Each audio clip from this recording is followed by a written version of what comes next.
पद्मनाभस्वामी मंदिराचे रहस्य. केरळमधील पद्मनाभस्वामी टेम्पल हे भारतातील सर्वात श्रीमंत आणि रहस्यमय मंदिरांपैकी एक मानले जाते. असे सांगितले जाते की या मंदिराखाली अनेक गुप्त तिजोऱ्या आहेत.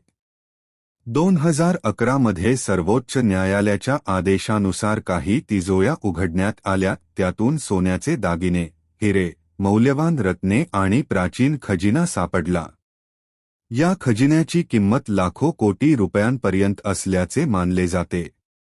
पण सर्वात मोठे रहस्य आहे तिजोरी बी, वॉल्ट बी. असे म्हटले जाते की ही तिजोरी शेकडो वर्षांपासून बंद आहे. तिच्या दरवाजावर कुलूप किंवा हडल नाही, तर 2 विशाल नागांच्या आकृत्या कोरलेल्या आहेत.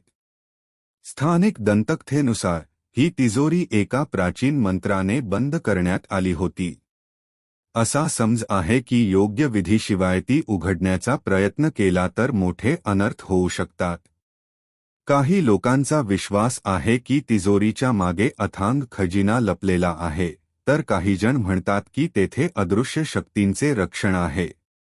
काळानुसार अनेक अफवा पसरल्या. काहींनी तिजोरीच्या आतून समुद्राच्या लाटांसारखा आवाज ऐकू आल्याचा दावा केला.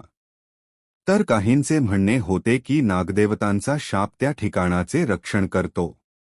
मात्र यापैकी कोणत्याही अलौकिक दाव्यांना ठोस पुरावा नाही. इतिहासकारांच्या मते या कथा लोककथा आणि श्रद्धेचा भाग आहेत. तरीही आजही पद्मनाभस्वामी मंदिरातील वॉल्ट बी हे भारतातील सर्वात गूढ रहस्यांपैकी एक मानले जाते. म्हणूनच प्रश्न आजही अनुत्तरित आहे, त्या बंद दरवाजामागे नेमके काय दडले आहे? खजिना, इतिहास की अजून एखादे अनोळखी रहस्य?